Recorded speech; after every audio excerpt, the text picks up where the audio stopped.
Hey,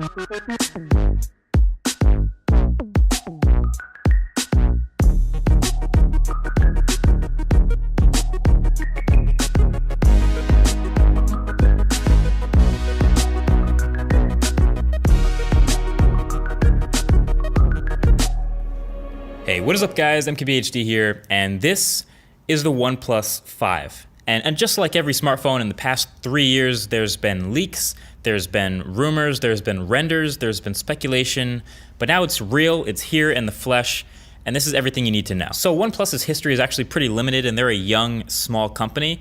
And because they're a small company, they actually don't have the access to all this super high-end tech that the Apples and Samsungs and Motorola's and HTCs of the world do. That's a disadvantage. But the advantage to being a small company is you can actually listen to what your core fan base and what your core customers actually want and try to give them that exact product. So OnePlus 5 is another incremental improvement over OnePlus 3T with a few big bullet point changes and a couple minor touch-ups. So first thing you'll notice is the insane specs. You can tell it's an enthusiast brand here. Snapdragon 835, Adreno 540, 6 or 8 gigabytes of RAM, and 64 or 128 gigabytes of storage. A dual camera system on the back, 16 and 20 megapixel cameras, Bluetooth 5.0, a 3300 milliamp hour battery, and a 5.5 inch 1080p AMOLED display, and of course an updated unibody metal design. Okay, so not bad. Let's break it all down. The all-new design is what's turning heads this time. You saw the renders, and then you saw all the replies. You probably saw all the YouTube comments. Oh, from the back, it looks like an iPhone. They're copying Apple. They've become a copycat company. Honestly, I only agree with some of this. I mean, obviously the renders, when we saw them from that one angle, it obviously looks like an iPhone because it's got the dual camera system up in the top left corner. Okay, I get that. But honestly, if you look at the whole entire body of the phone, it does resemble some other phones even more so than this one. Seriously, how are these not the same phone? Plus, they've kept a lot of the design cues from previous OnePlus phones, from the 3 and the 3T, with the alert slider, of course, and the ports on the bottom and USB Type-C. It's kind of like a Frankenstein smartphone design, pulling parts from a bunch of different places. But then again, how much do you actually look at the back of your phone? I mean, honestly, it actually has to feel good more than it has to look good. And this one does. It's 7.5 millimeters thin. It's got all these rounded sides. It's all metal, but you don't have to look at it as much as you have to feel it. And the OnePlus 5 is a good feeling phone. They kept that alert slider, which I like and always got used to pretty quickly. And of course, they kept the fingerprint reader up at the front, the same like last year and the year before, same size, same position. Also, the design is kind of limited because the only colors you can actually get this phone in are literally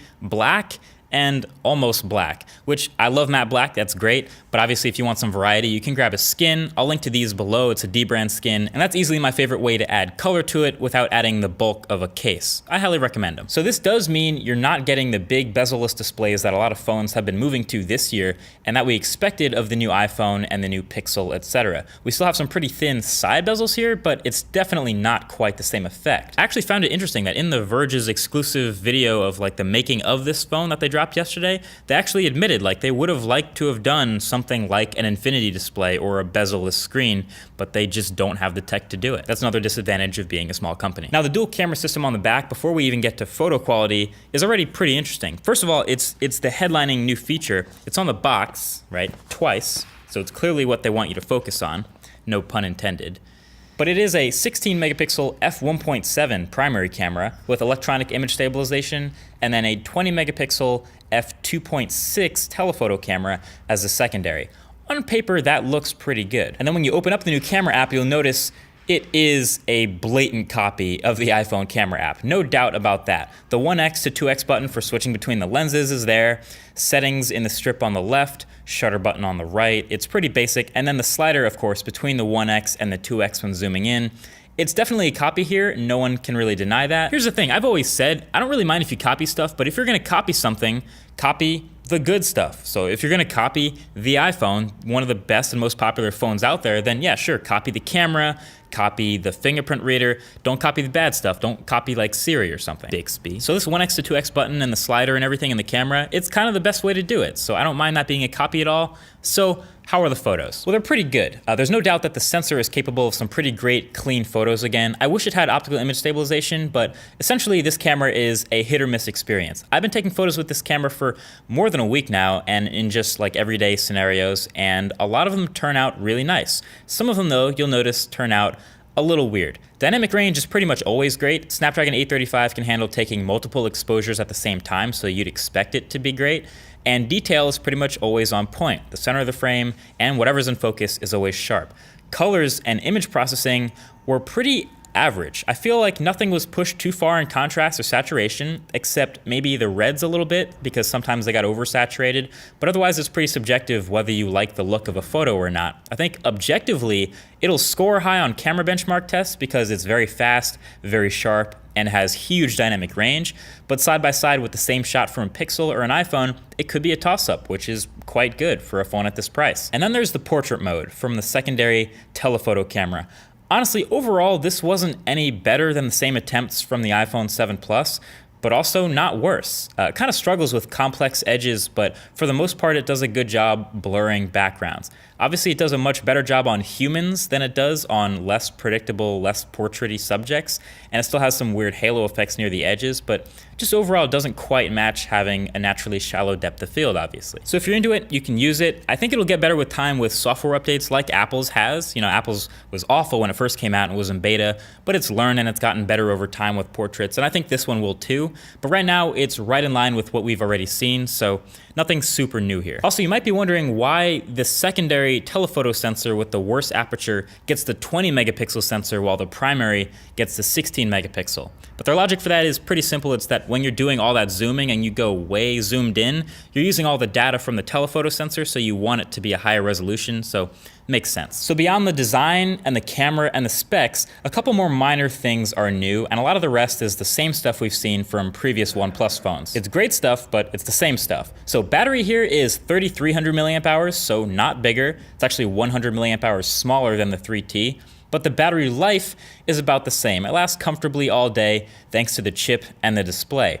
And that display, that 1080p AMOLED display, this is probably the thing that's going to get looked at as the biggest downside of a phone when you compare it to the more expensive flagships. But those are all the phones that enthusiasts are also considering buying, so you kind of have to note those all have 1440p displays or higher, so it's really easy to say, oh, this is 1080p, it must be awful. But I'd always challenge those people to really look at the display and tell if it really does look that much worse. I mean, when I first got it, first took it out the box when it was brand new, didn't even look at the spec sheet and tried to just look at it and tell if I could see if it's a 1080p display or did they finally move to 1440p. And it took me more than just a glance. So it's a pretty good display, it gets bright enough, has pitch black blacks from being an AMOLED, etc. It's good. And then of course that 1080p display also means performance is A+.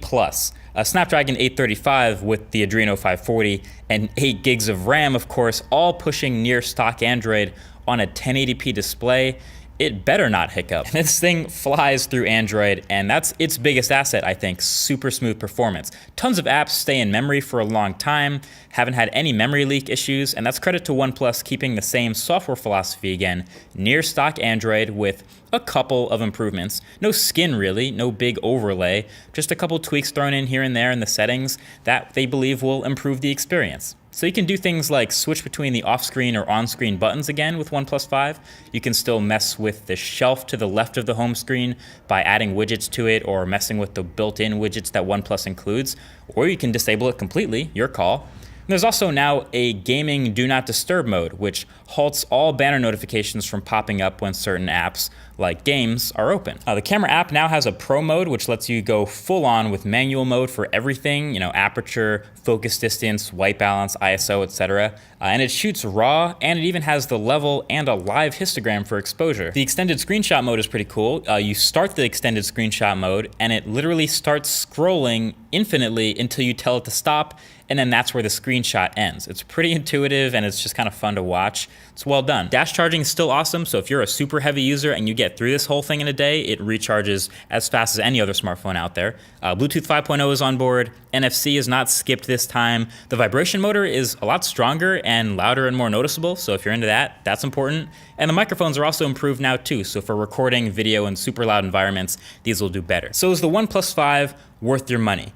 Well, if you can get over the design, if you're not one of those people who just wants to say it looks like an iPhone, if you can get over that, then yeah, this is definitely a great phone. There's not a whole lot that you can get with a Snapdragon 835 and 8 gigs of RAM and near stock Android. So if you can get over the design and not having an infinity display, I think this is going to be a great phone for the money, and I'll give it a thumbs up. Go and get one if you can. I think you'll enjoy it.